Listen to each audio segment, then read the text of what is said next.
El deseado de todas las gentes. Capítulo 61. Zaqueo. Este capítulo está basado en Lucas 19, versos 1 al 10. En camino a Jerusalén, habiendo entrado Jesús, iba pasando por Jericó. A pocas millas del Jordán, en la orilla occidental del valle, que se extiende allí, formando una llanura, descansaba la ciudad en medio de una vegetación tropical, exuberante de hermosura. Con sus palmeras y ricos jardines regados por manantiales, brillaba como una esmeralda en el marco de colinas de piedra caliza y desoladas barrancas que se interponían entre Jerusalén y la ciudad de la llanura. Muchas caravanas en camino a la fiesta pasaban por Jericó. Su arribo era siempre una ocasión festiva, pero ahora un interés más profundo excitaba al pueblo. Se sabía que el rabino Galileo, que poco antes había resucitado a Lázaro, estaba en la multitud, y aunque abundaban los susurros acerca de las maquinaciones de los sacerdotes, las muchedumbres anhelaban rendirle homenaje.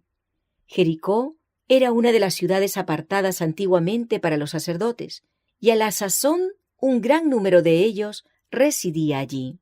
Pero la ciudad tenía también una población de un carácter muy distinto. Era un gran centro de tráfico, y había allí oficiales y soldados romanos y extranjeros de diferentes regiones, a la vez que la recaudación de los derechos de aduana la convertía en la residencia de muchos publicanos. El principal de los publicanos, Zaqueo, era judío, pero detestado por sus compatriotas. Su posición y fortuna eran el premio de una profesión que ellos aborrecían y a la cual consideraban como sinónimo de injusticia y extorsión. Sin embargo, el acaudalado funcionario de aduana no era del todo el endurecido hombre del mundo que parecía ser. Bajo su apariencia de mundanalidad y orgullo, había un corazón susceptible a las influencias divinas. Zaqueo había oído hablar de Jesús. Se habían divulgado extensamente las noticias referentes a uno que se había comportado con bondad y cortesía para con las clases proscritas. En este jefe de los publicanos se había despertado un anhelo de vivir una vida mejor. A poca distancia de Jericó, Juan el Bautista había predicado a orillas del Jordán, y Zaqueo había oído el llamamiento al arrepentimiento. La instrucción dada a los publicanos, no exijáis más de lo que os está ordenado, aunque exteriormente desatendida, había impresionado su mente. Conocía las Escrituras y estaba convencido de que su práctica era incorrecta. Ahora, al oír las palabras que se decían venir del gran maestro, sintió que era pecador a la vista de Dios. Sin embargo, lo que había oído tocante a Jesús encendía la esperanza en su corazón. El arrepentimiento y la reforma de la vida eran posibles aún para él. ¿No había sido publicano uno de los más fieles discípulos del nuevo maestro? Zaqueo comenzó inmediatamente a seguir la convicción que se había apoderado de él y a hacer restitución a quienes había perjudicado. Ya había empezado a volver así sobre sus pasos cuando se supo en Jericó que Jesús estaba entrando en la ciudad. Zaqueo resolvió verle. Comenzaba a comprender cuán amargos eran los frutos del pecado y cuán difícil el camino del que procura volver de una conducta incorrecta. El ser mal entendido, el tropezar con la sospecha y desconfianza en el esfuerzo de corregir sus errores, era difícil de soportar.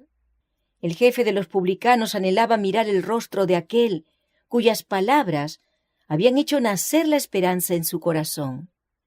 Las calles estaban atestadas, y Zaqueo, que era de poca estatura, no iba a ver nada por encima de las cabezas del gentío.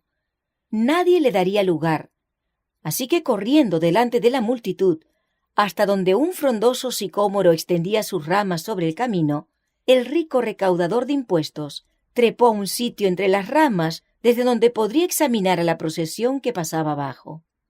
Mientras el gentío se aproximaba en su recorrido, Zaqueo escudriñaba con ojos anhelantes para distinguir la figura de aquel a quien ansiaba ver. Por encima del clamor de los sacerdotes y rabinos y las voces de bienvenida de la multitud, el inexpresado deseo del principal de los publicanos habló al corazón de Jesús. Repentinamente, Bajo el sicómoro, un grupo se detuvo. La compañía que iba adelante y la que iba atrás hicieron alto, y miró arriba uno, cuya mirada parecía leer el alma. Casi dudando de sus sentidos, el hombre que estaba en el árbol oyó las palabras: «Zaqueo, date prisa, desciende, porque hoy es necesario que pose en tu casa». La multitud hizo lugar, y Zaqueo, caminando como en sueño, se dirigió hacia su casa. Pero los rabinos miraban con rostros ceñudos y murmuraron con descontento y desdén que había entrado a posar con un hombre pecador. Zaqueo había sido abrumado, asombrado y reducido al silencio por el amor y la condescendencia de Cristo al rebajarse hasta él, tan indigno. Ahora expresaron sus labios el amor y la alabanza que tributaba a su recién hallado maestro. Resolvió hacer público su confesión y su arrepentimiento. En presencia de la multitud, Zaqueo, puesto en pie, dijo al Señor: «He aquí, Señor, la mitad de mis bienes doy a los pobres, y si en algo he defraudado a alguno, lo vuelvo con el 4 tanto».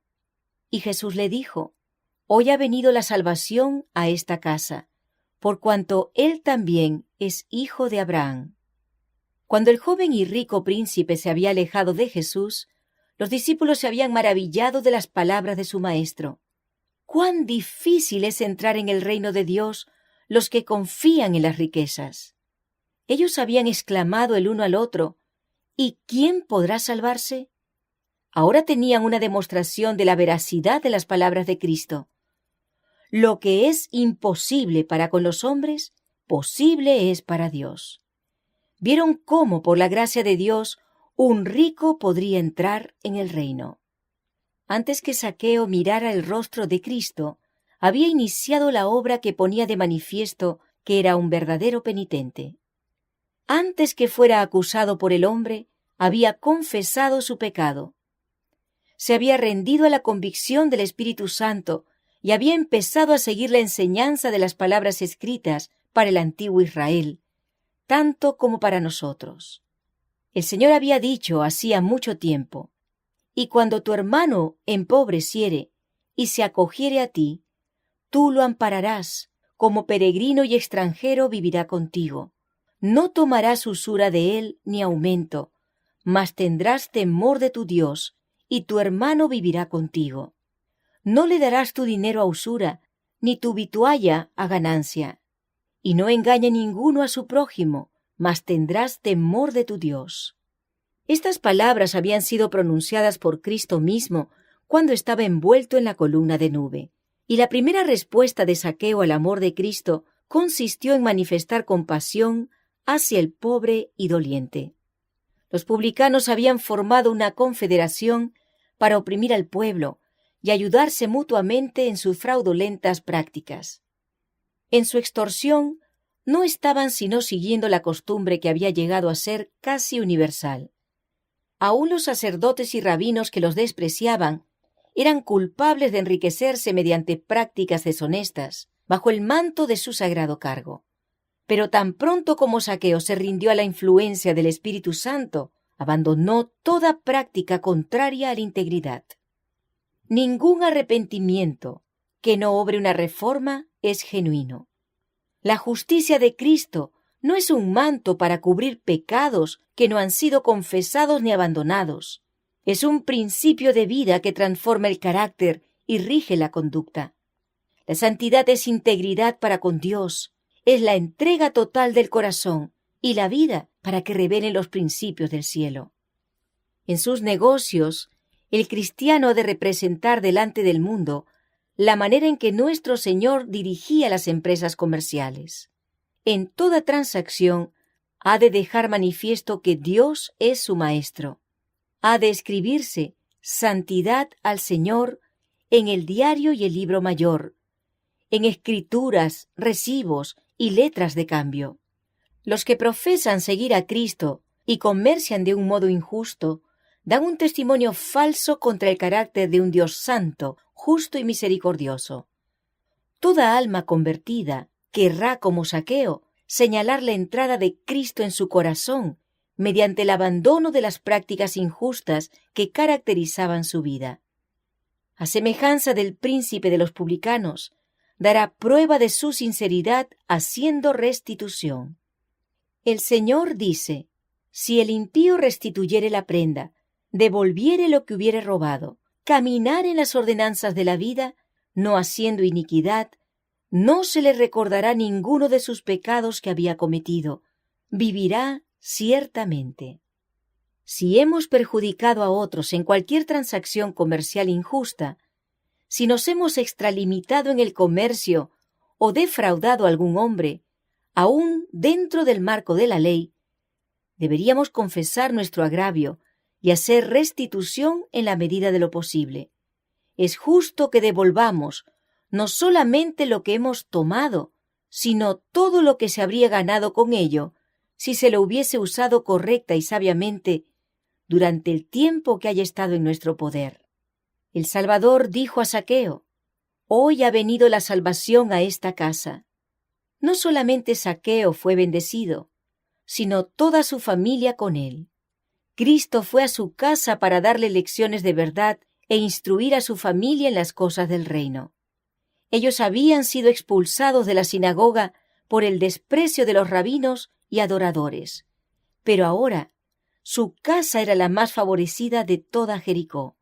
Acogían bajo su propio techo al divino Maestro y oían por sí mismos las palabras de vida. Cuando Cristo es recibido como Salvador personal, la salvación viene al alma. Zaqueo no había recibido a Jesús meramente como un forastero, sino como al que moraba en el templo del alma. Los escribas y fariseos que le acusaban de ser pecador murmuraron contra Cristo porque se hizo su huésped, pero el Señor le reconoció como hijo de Abraham, porque los que son de fe, los tales son hijos de Abraham.